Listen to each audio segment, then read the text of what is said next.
The CPI report, Child Protection in Iowa, is brought to you by Vocal, Victims of Child Abuse Laws. You can watch our program on Sunday afternoon at 1 o'clock, and again it's repeated on Wednesday evening at 9:30, all on Mediacom Cable Channel 15. You can email us at vocaliowa@mchsi.com. We appreciate receiving phone calls from parents. We're here to try to help with our experience. We're not attorneys, but we can share you our experience from many years of watching what's going on and helping other parents. My number is 276-3956, and John's number is 282-2672. My name is Don Burgmaier, and with me at the controls is my co-host, John Harvey, and welcome to the CPI report. Yes, we can serve as an assistance to you if you have difficulties with the Department of Human Services. That is a very large agency, and it's an agency that will be looking to the legislature for more and more money. They're looking for more money, and the judicial branch is looking for more money. I understand the Sheriff's Department would like to have a little more money. There's places where I would rather see money go than to go to the Sheriff's Department. You'll probably understand that later when we talk about behavior of sheriff's deputies. There are a lot of things that are going on, and Don will be mentioning one of those stories here in just a moment. In fact, we have two stories for him to cover back to back. But I wanted to mention just a little bit about what's happening in the state legislature. Here again, the various agencies will be coming to the legislature to get a piece of the limited funding that is available this year. And all of them, of course, want to expand their scope and their influence. So they all like to see more and more and more money coming in. Did you know that in the past couple of years, they passed legislation that even taxed babies? Can you imagine? Because they're born without pockets. And where in the world do they come up with the idea that now that we've taxed everybody else, it's time that we start taxing babies? Well, what they do is they add a big chunk to the birth certificates, and then they take the profits from that big chunk and give it to something called child abuse prevention programs. So now child abuse prevention programs runs on a budget of a little over $1 million taxpayer dollars. And I think that's one place where we can cut back substantially, because they talk about prevention. How do we know that we're preventing child abuse? No one knows what cases are actually prevented, so they want to go out and expand this whole view. We're going to be listening to Don's article here in just a moment that talks about one of the big pushes that they've had in the past 3 years. They have done a fairly careful and extensive study on something called what's good for the children, or something of that sort. Better results for the kids, I think they call it. And they want to go in different directions. What it is they want to put into this program all of the neat little tricks they think they've seen or found from other states. And they want to take something from North Carolina that is a evaluation model, and they want to take something from some other state. Various states have different things. Milwaukee has something they like, so they're going to put that in better results for kids. Well, that's one thing that they're doing with abused families where there's abused children. Another thing is the DHS is one of those kinds of animals that cannot profit a whole lot unless it can expand its territory. And so they want to expand the territory into something called community care. Well, community care is if they just happen to bump into a family and they can't get a child abuse report written against them because there's not enough information to develop a child abuse report, then they'll put them on something called community care. That way they can legitimize services to that family. And the name of the game here in DHS is get all the money you can, get as many people under your thumb as you can, and deliver as many services as you can. So this is going to cost taxpayers a fortune to expand an already overburdened system in Department of Human Services. So you may hear some of these things happening in the next few months as the legislature doles out money to these various agencies. And I wanted to let you know in advance what it is you're getting for your money. Well, they've already hired a contractor who will provide all of these services in community care. They'll find one person who will take the hit for any problems that arise in community care, but they're paying him a tremendous amount of money each month for taking a number of cases that the DHS wants to give them. All these cases, by the way, are supposed to be voluntary as far as participation is concerned. But once they have your name, and once they're looking over your shoulder, nothing thereafter, in my opinion, is voluntary. So, Don, let's find out, first of all, what's happening in the past year on a program called Better Results for Kids. Don? This paper is put out for immediate release by the contact person, Roger Munns from DHS. Telephone number 281-4848. He says, the redesign of Iowa's system that responds to child abuse is nearly complete and will begin to show positive results within a year. DHS Director Kevin Cannon said Wednesday, January 12th. From the moment someone calls to report abuse until the moment the case is closed, we now have a clear, consistent vision on how we'll make decisions and how we'll direct services, said Cannon. It's significant that we have to come to this point without the pressure of a crisis and without any additional revenue for our department or for social services providers who perform much of the hands-on work, he says. Most portions of the new system, called Better Results for Kids, will go into effect this spring. Concannon predicted that Iowans will see movement in major federal child welfare indicators next year. The most important decision is to standardize risk assessments and differentiate services accordingly, he said. Decisions on services, such as counseling, will be based on age of a child, outcomes of an abuse assessment, and levels of risk in the home, such as drug abuse or domestic violence. The DHS, he said, will focus attention on the cases where risk is greatest. Let me backtrack here and make a comment about they're basing their decisions on ... domestic violence.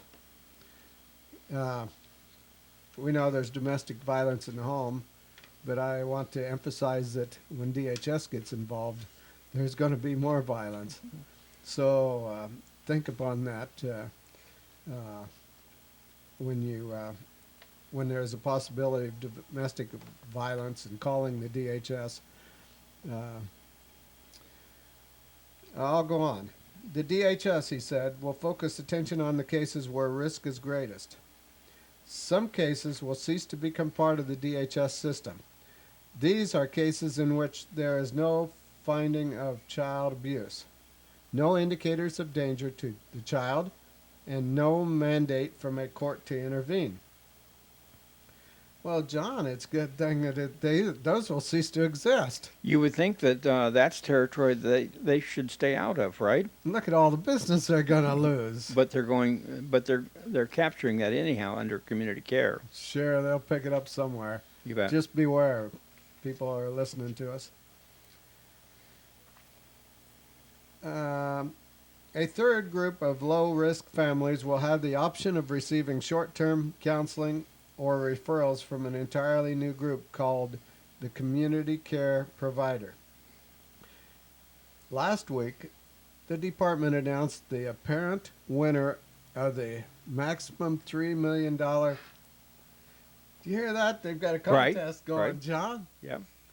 $3 million if you're in the right spot. You might win it. Well, let me go on. Who is going to win this prize? 18-month community care contract with Mid-Iowa Family Therapy Clinic of Perry. Congratulations. Don't let the money go to your head, though. Concannon emphasized that families are not required to accept services. Think about this, parents. I've said for a long time, it's accepting of the services from the DHS that get you in big trouble, and eventually termination of parenting rights and all the nightmare it goes along.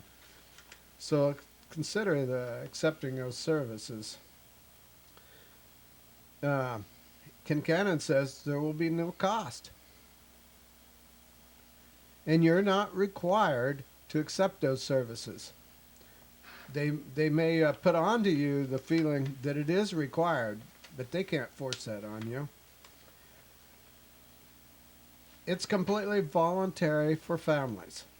Concannon is right. When the DHS child protection worker determines that it is not a high-risk case, yet there is a service needed, then we will refer the family to the community care provider. Concannon said, there's no penalty for saying no to the offered services, but saying yes could help strengthen your family.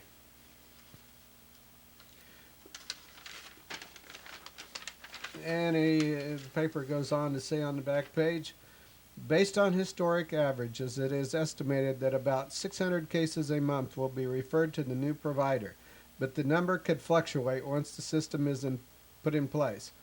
In other redesign accomplishments, the department has launched 2 demonstration projects to reduce disparity of minority children in the child welfare system. The projects are in Sioux City and Des Moines, focusing on Native Americans and African Americans respectively. Establish guidelines to pay for results rather than process. A criticism of the current system is that success is measured on delivery of services, not whether the service was successful. Continue the transition toward a more family-centered system rather than focusing only on helping the abused child. A critical tool is the family team meeting process that engages families and their friends and relatives in developing plans for keeping children safe. Formalizing the quality assurance process within the child welfare system, negotiations have begun with a consultant to provide training. Reduce time spent on documentation in child welfare cases. The goal is to integrate data collection into everyday practice and to build on data already collected, thereby freeing more time for workers to spend with children and families. Workers are being trained on the new system in the next month. Let me repeat here. The goal is to integrate data collection into everyday practice and to build on data already collected, a lot of that data they should not be keeping in there, like a unfounded abuse report. John, would you agree? That's right. Okay, are you through with that Yep, story? I'm through. Okay, so thanks for that report of that first year of better results for kids. I think what we'll do is we'll skip that next story, Don, and go right to, we used to call him a guest, but he's more of a court consultant at this point. And Terrance Walker has done a lot of work in looking at court cases and some of the problems that arise in the judicial system. Let's turn to Terrance and see what he has in the data that he has collected from the internet and other sources. Terrance. Okay. Yeah, thanks for having me on again, Don. I appreciate the opportunity to address some of the concerns that arise in the justice system, such as you guys address in the spectrum of the DHS system. There is an article that I'd like to bring to light from the January 23rd Register. This actually is from an editorial. Now this is a similar subject to what I've been talking about the past few weeks. This is an editorial from Leland Graber of Wayland. The title of the article is "No Outcry About Court Cuts," and it goes on to state, Chief Justice Louis Lavarado of the Iowa Supreme Court, that is, suggests public access to courts is threatened without additional funding. January 9th article. Where is the public outcry for closing the courts for 4 days last year to save money? Eliminating court positions after an employee retires and retaining the drunken judge for months before granting disability retirement indicates the courts may be overstaffed and overfunded. The Chief Justice should seek financial management assistance, prioritize public service, and efficient use of public funds before begging for more money and testing what the state budget will bear. I think this is an excellent critique and concise critique to some of what the Register journalists failed to do in response to these multiple requests that were laid forth in several different articles in the Des Moines Register the past 3 or 4 weeks, because no one has ever explored whether or not the Chief Justice and the people that he has in place to manage the budget for the judiciary are effectively financially managing their money and the resources that they have, and are providing great public service and are efficiently using their public funds.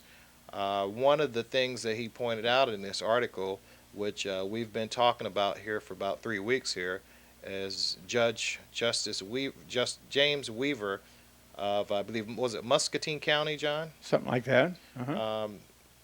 His 2 arrests, 1 conviction so far for driving while drunk, and his subsequent retirement on that basis led him to receiving 60% of his normal income, which equated to almost $60,000 a year for essentially just being drunk.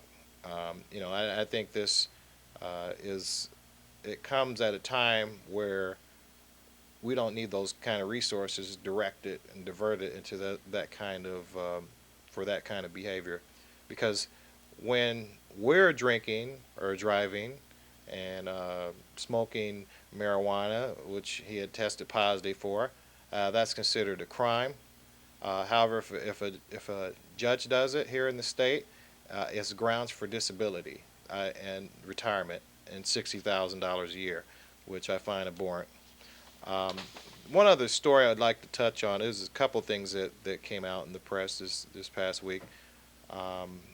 There was an article from California from the Associated Press. I got this off the internet. more blacks face felonies. And we'll relate this back to Iowa because Iowa has a long history of disparate treatment in their application of the law as well. Now, a study of California's weapon registration law found that blacks were far more likely to be charged with felony than whites, who were more often charged with a misdemeanor for the same offense. The study by State Attorney General Bill Lockyer prompted calls for changes into the National Association of Advancement of Colored People. The lawmaker who authored the legislation, however, defended it. The study examined data on how the law, which took effect in January 1st, 2000, is being applied. The law makes it illegal for anyone to possess a gun who is not registered with the state as the firearms owner. Offenders can be charged with a felony or a misdemeanor, a lesser count. In 2003, less than 40% of whites faced felony charges under law. More than 70% of blacks and nearly 70% of Hispanics were charged with felonies, however. Blacks were proportionally most likely to be filed at the felony level, followed by Hispanics and other race and ethnic groups and whites. This pattern exists throughout the period shown, the report states. The law's author, Democratic State Senator Jack Scott, said he left in the option of a misdemeanor charge in the event an individual has a good excuse for possessing a weapon not registered to him. For instance, if the weapon is properly registered in the name of a spouse or other close relative. Scott noted many of those charged with felony possession of an illegal handgun were also charged with other felonies at the same time. Perhaps more dangerous individuals are charged with a felony, he said. Alice Huffman, president of the California State Conference of the NAACP, said her organization will work with the legislature's Black Caucus to change the law or its enforcement. We know intuitively that we're being dealt with more harshly. This just reinforces it, she said. The overall disparity is such that I don't know what else it could be other than race, she said. And I have some statistics here. We just gathered some statistics here on the, not only on Iowa, but nationwide. I think it'd be interesting to kind of show those if you can, John. The overall percentage of population here in the United States. I believe this is out of per 100,000 individuals. As compared to other nations.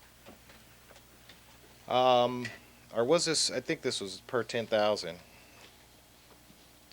individuals. This is how U.S. ranks in prison population rates. As you can see, we're way above everybody else. We're in the same category as Russia, and we're even way above South Africa. There's another statistic here that also shows how the percentages pan out as well. That's the number of people that are under control of the penal system in 1998 and 1999 out of per 100,000 individuals here in the United States. It's almost 5 or 6%, 98, and I believe 99 totals is well above. Actually, wait a minute, it's 2%. 98, 2.9, about 2.9%, and then there's 3.0%, 99. And here's one of the more alarming statistics, and it shows the trends that we're going to be facing here with this new police state that we're apparently in. Sentenced prisoners in state and federal institutions per 100,000. This is a projection here. You're going to go off the chart there, as you can see. That's about, what's that, 800 per thousand. Where are you reading that? The Over here? Yeah, that 800? column. Stay with your mic. 800 per thousand here. That's a projection for this year. I got the a res- comment about the. It's 800 per 100,000. Yeah, that's about roughly about it's about 8% or something like that. Is that correct? Okay. And what was you going to say, John? I was going to say that talking about prisoners. I Yeah. was reading about Iraq in the paper yesterday, and they got that prison over there, they've hauled. This is a side issue. They've hauled it, brought in a lot of citizens from in the country. You know, throwing them in prison, and they've kept them in there ever since the war started. And a lot of them aren't guilty of any crimes. So And it you reminds me of what's happened in the United States. supposed to be presumed innocent, but Yeah. it's And they won't let them go free, even though they have no proof against them. I think the presumption of innocence is a bunch of double speak right now, because a lot of times, as you know, in a lot of cases we see, and even your case that we were talking about earlier, John. Sure. The everything was presumed against you. You know, nothing that you brought to light was actually even explored.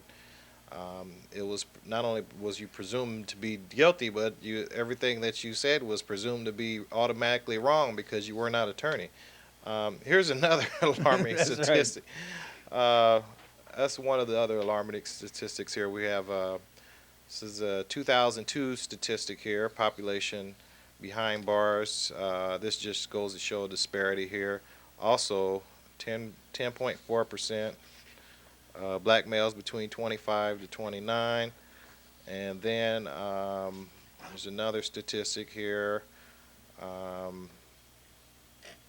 2000 statistic, which shows about per 100,000, it's 12,000 individuals between that age. And then here's another interesting chart that I found, which actually included Iowa. The level of voter disenfranchisement by race and statistic, Iowa ranked right up in there. It was a 26% rate for black males, which is feel extremely high.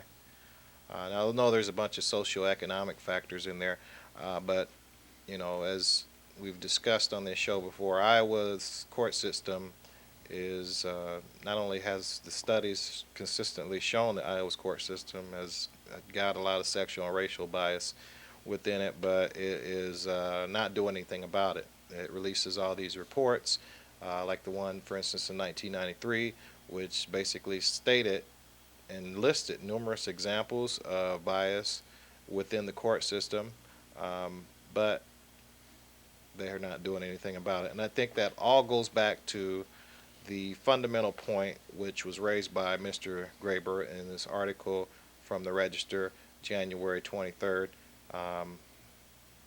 is that the Chief Justice of the Iowa Supreme Court, not only should he seek financial management, he should prioritize public service and efficient use of public funds before begging for more money, which he is not evidently doing.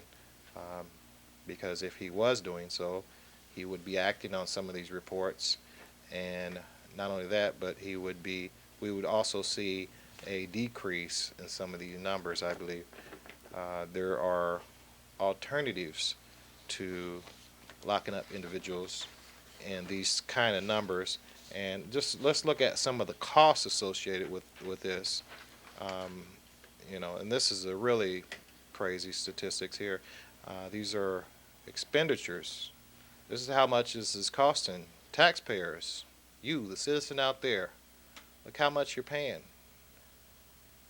This is how much you're paying. 1980 all the way up to 1999. The amount of money that's going into these correctional institutions, it's just almost just ballooning. There's 55,000 in 99. That's the last statistics that we actually have on that, but I'm sure it's well above that right now. And the other statistics I've seen on the website was that we have about, a couple years ago, we had about $84 per day we were expending on inmates in the correctional institution. That's more than the Marriott. That's more than the Marriott. Yeah, exactly. So, you know, we need to think about this as the citizenry and be informed. And I think that the Register would be well informed to investigate some of the alternatives to just buying the official line and reprinting the official line every time. The courts need more money. The courts need more money. Well, let's explore what a responsible journalist would explore, which is, do they really need more money, or is there more effective ways that they can use the money they have and reduce the costs of the system on all of us and for the betterment of all of us, which is what I do not think they're doing. Let's reduce the amount of people that are in prison. Let's reduce the glut. This is definitely pork barrel spinning. When Correct. we're talking $126 million a year that they're requesting, it's crazy. And that's all I have to say about the subject. Did you have any comments, John or Don? I think those are good charts. It seems as though non-white people are taking more than their share of the hits when it comes to corrections. The prisons seem to be full, and I even heard one black leader said that even he is afraid of walking down the street, turning around, and noticing that a black person is following him. So Yeah. we get this impression, that that non-white people are somehow generate a threat, and of course, the courts know how to take care of threats. Yeah. They just build bigger and bigger prisons. Here in Polk County, they brought to us a proposal to build a prison. The taxpayers in Polk County said no. You're not going to get the $26 million that you want to build the prison, and so they built it anyhow. Yeah. I think we also need to have judges that are on the bench that are not so isolated and removed from community. A lot of these judges, you don't see them. We don't ever see them unless they're in courthouse. I mean, That's you right. know, if they're going to be judging a wide variety of people, and you want to eliminate bias, prejudice in the results of their decisions, you want to have individuals there that are not sitting there and totally isolated from the communities that they're going to be judging. Correct. Because what happens is you have these group of individuals here that are, might have some very great scholaristic credentials. However, they might not have any humanistic credentials. Right. And I think that's what the problem is. We don't have judges that have the spiritual or the humanistic credentials that I think that they should have in order to be wiser in their opinions and their decisions, and that's why we are where we are today. And their interpretations. And in their interpretations. How about conscience? They say people on the on the jury should vote their conscience. Shouldn't Yeah. there be a little more of that? Yeah, well, I feel Fija has a valid point. I just really do not feel that that's one point that Fija is going to be successful on. I mean, I support Fija, but I really don't feel that they're going to be successful in their hopes to enact jury nullification as part of the law, because But I that mean, would be the, antithetical to the legal process of people enacting laws. I couldn't see a legislature say, well, jury can disregard the law and do what they want.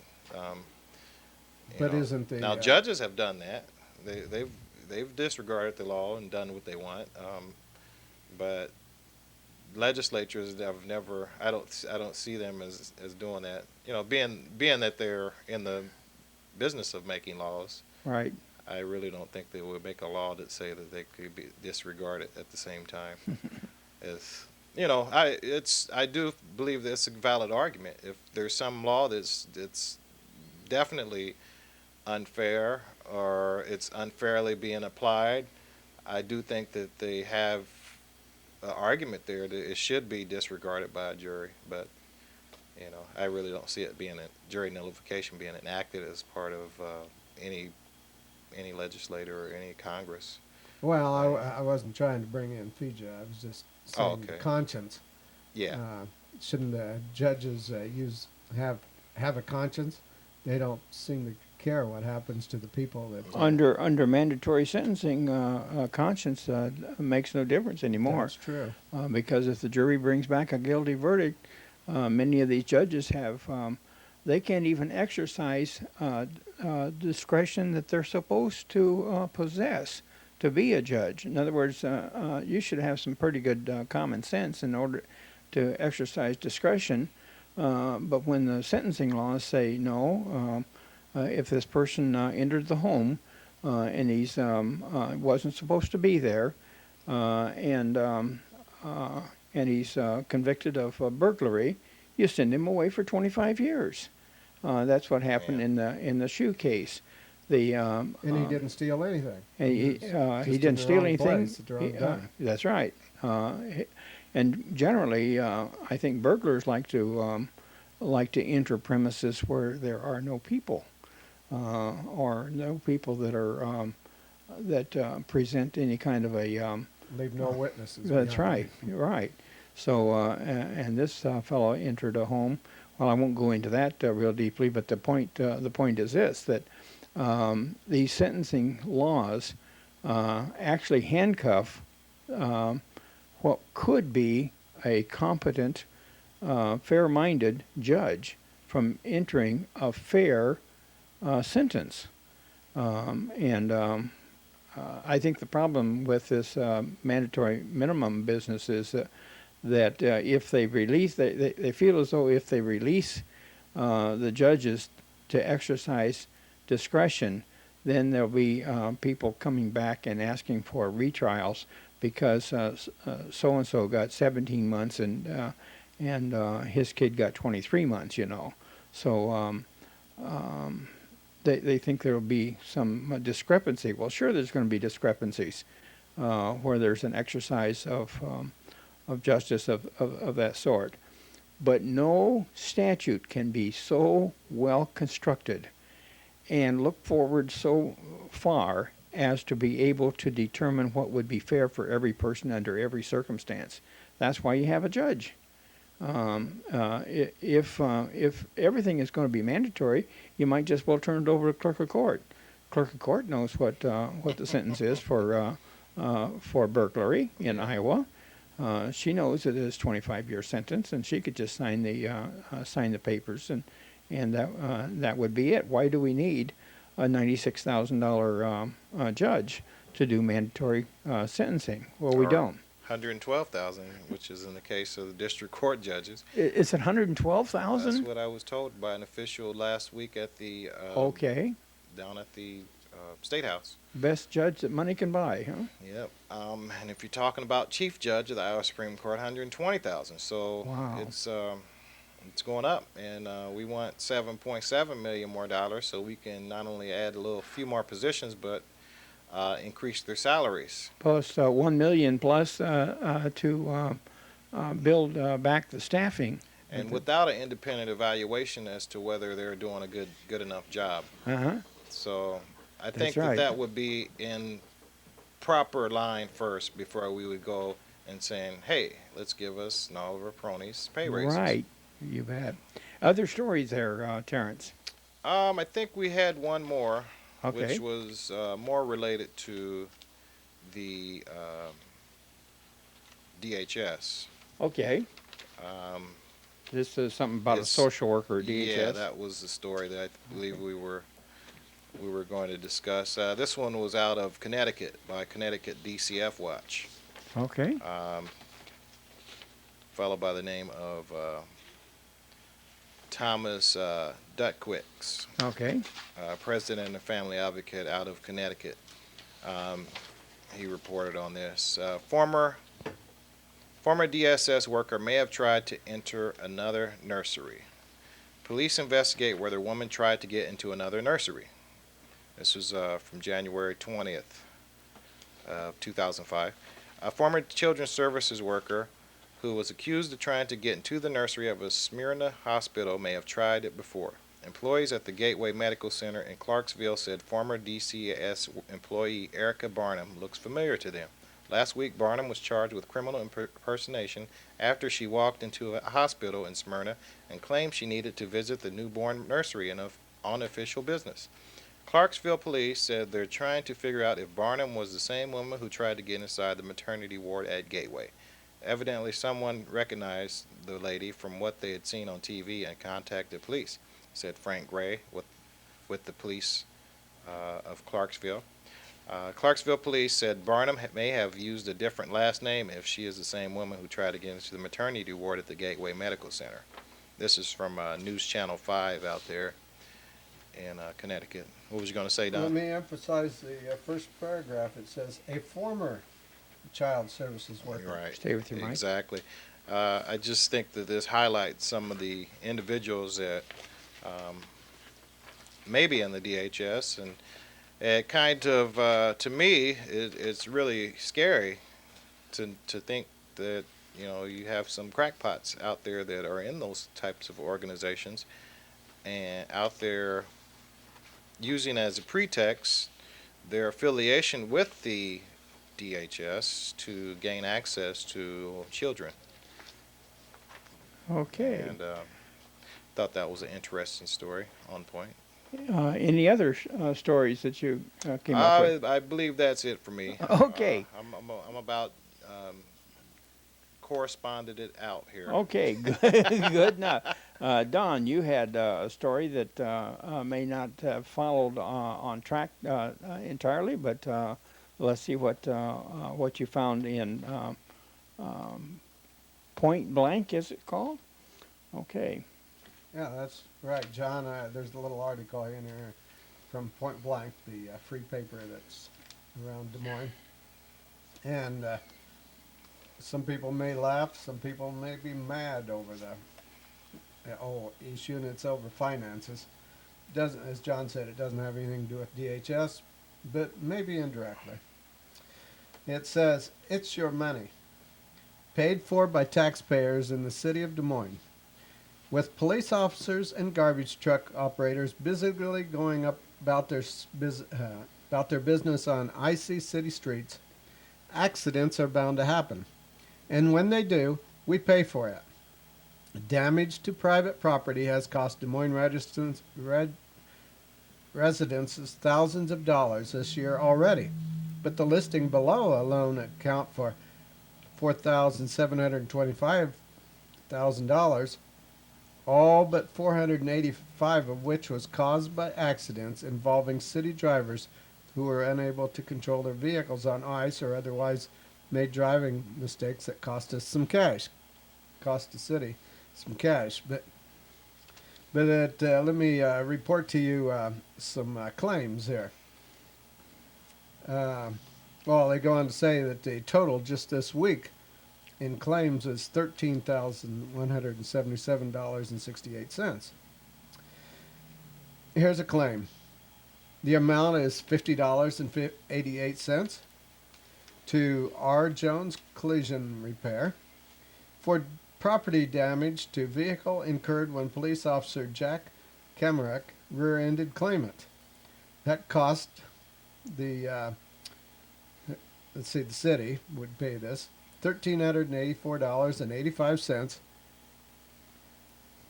No, they previously paid $1,384.85, but new damage to the vehicle's rear bumper was discovered, so the price is going to go up to the taxpayer. Then there's another one. Here's a $713 goes out to a woman to get paid for property damage incurred when the garbage truck hit her. Here's some more here. Another woman gets $499 for property damage and bodily injury resulting from auto accident in which Deputy Chief Brent Nichols rear-ended Buchanan's vehicle. Well, we don't know the whole story there, but we'll go on.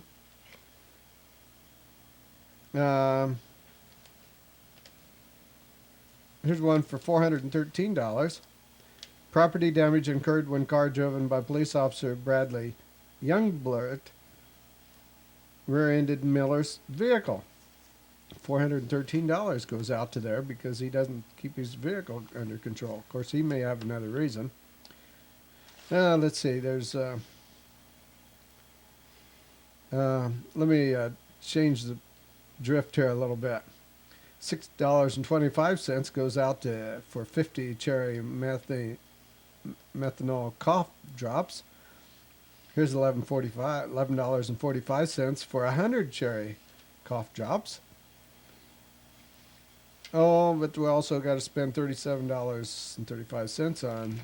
Now, who's buying cough drops with taxpayer money? That's $100 of ibuprofen. Somebody's got a pain, don't they? what? Now, how about this then? We now know what a protective vest costs. $500 for a protective vest for Michael Stevenson. So, that's where some of our taxpaying money goes to. Okay, so we have very highly responsible government spending taxpayers' dollars here, sounds like. Well, I wanted to get in a little bit of piece here on what we would call court TV in Polk County. We don't have the tape for this, but we've picked a couple of actors here who will read the parts, beginning on line 25 on page 5. And I'll show you the part that will be played by the prosecutor. This part will be played by this individual. Okay, and this part will be played by this is the deputy. Well, I'll tell you what happens here. I'm the deputy. Okay. There was a deputy that followed me through the courthouse and was apparently trying to enforce some rules. I wasn't breaking any rules, but he was going to enforce them anyhow. And he finally, after following me through the courthouse on something called extended media coverage, that's what court TV camera people use when they go into court to, in order to film the sessions there. And I had an appropriate EMC, extended media coverage court order. Well, I'm going to turn the case over here to these two gentlemen who will be reading the parts of the prosecutor who was presenting his case in chief regarding what is called interference with official acts. And this, we may not have time to read the entire thing, but we'll try to pick it up another time. The point of this is, here is what our police, here is what our sheriff's department is doing with their money. I saw 5 of them in the courthouse yesterday. One of them was guarding the west door. Very few people come through there except handicapped people and courthouse employees. There were 4 of them just chit-chatting at the south door, and taxpayers are paying these people. And this individual that was following me around was paid to maintain the courthouse security. So let's listen now to the presentation between, this is the presentation of the evidence against John Harvey at Polk County Courthouse. And we've got a studio audience here and who are departing right at the moment. But let's listen to what that presentation starts with. And the first voice you'll hear is the prosecutor who is asking the deputy a question. The deputy's name is Grayling Ashley, and looks like we have a little. So I guess I'm the judge then. You're the prosecutor at this. Oh, I'm the prosecutor? You're the prosecutor at this point. Okay. Let's see if we can get our actors back in their courthouse positions. And here goes the first question. Thank you, Your Honor. The state calls Grayling Ashley. Oh, Mr. Ashley, let's see. The direct examination. Mr. Ashley, where are you currently employed? Polk County Sheriff's Office. What is your assignment there? Currently assigned as courthouse security. Are you a deputy with the Sheriff's Department? Yes, sir. How long have you been with the Sheriff's Department? Little over 6 years now. What training did you do as your position with the Sheriff's Department? I have been through several seminars on courthouse security proceedings, and I'm a graduate of the Iowa Law Enforcement Academy. Does your training include subsequent training or yearly reviews or anything of that nature? In accordance to courthouse security? That was a bad question. I apologize. After getting your position as a deputy, do you routinely have additional training as part of your position? Yes, sir. How long have you been assigned to courthouse security? I'll have to think about that for a moment. Are you a certified peace officer? I'll go ahead and answer that. I'm sorry. I believe since January 2002. Okay. Are you a certified top flight security peace officer of the state of Iowa? I'm embellishing here. Yes, sir. What are your duties and responsibilities as a deputy assigned courthouse security?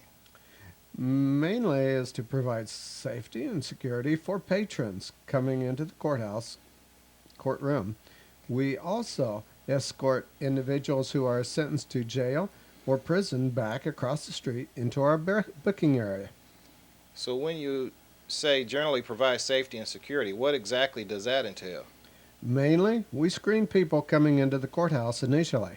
Once they are inside the courthouse, we do make rounds. Currently, there are 4 deputies assigned to courthouse security.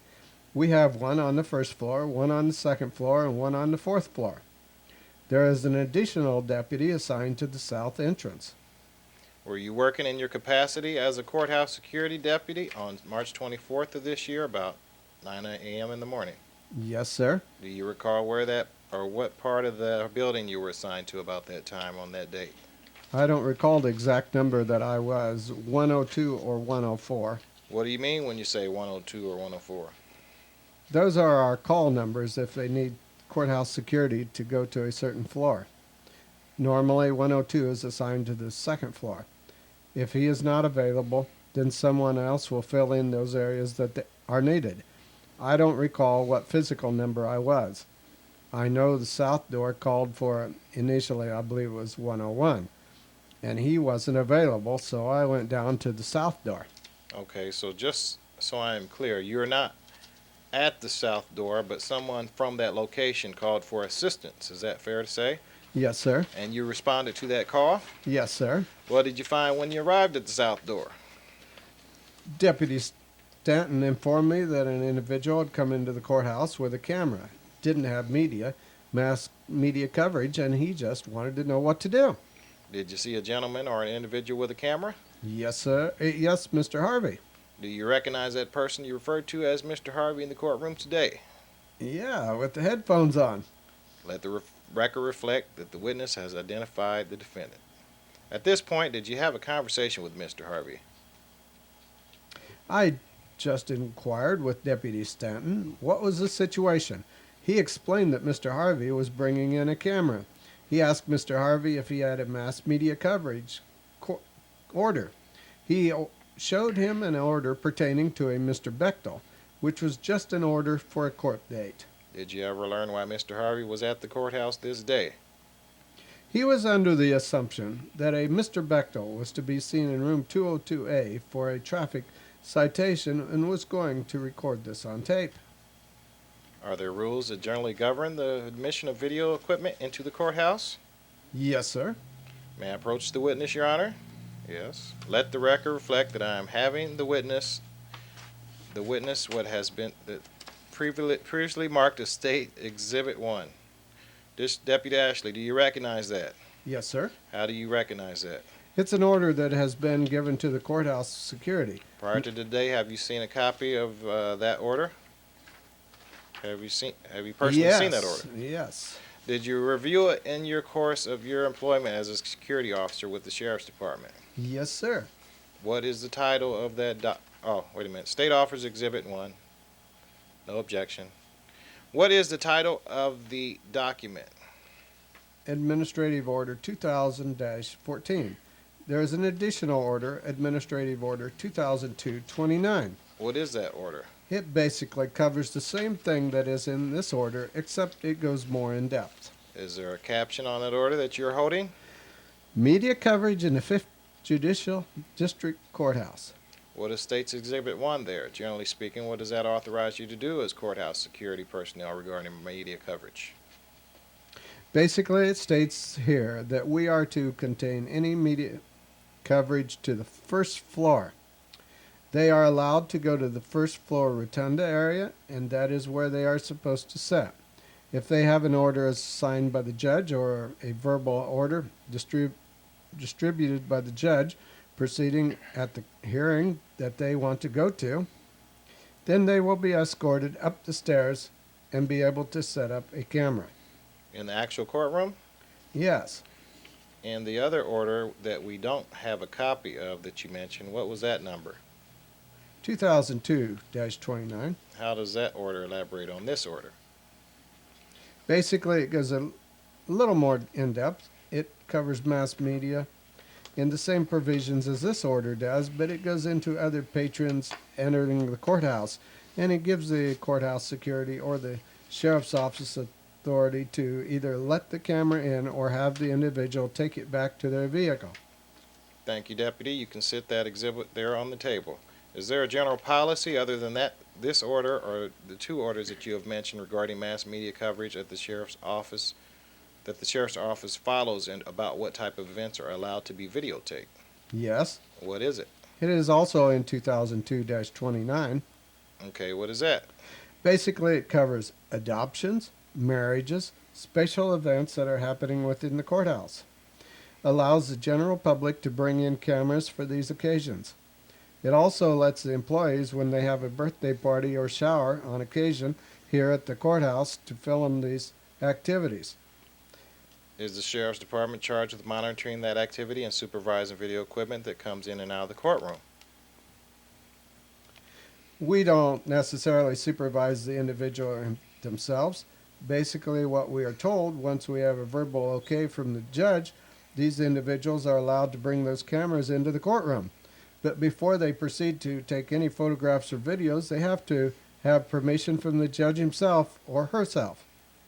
Okay, and I do believe we're running. We're on running time short here. on time. Okay, that's quite all right, and we want to thank you. You did a good job playing court TV there. Appreciate that a whole bunch, and certainly well, we didn't get all the way through that particular presentation, but there's a possibility that we can air this, pick it up where we left off here, and indicate. Give people an idea. Let's see if we can find a timer here. Give people an idea of what's actually went on in that court session. Sounds like they were doing top flight security, They were doing top flight security. They sure were. supposedly. Doing all kinds of things to frustrate everything. We'll see you next week.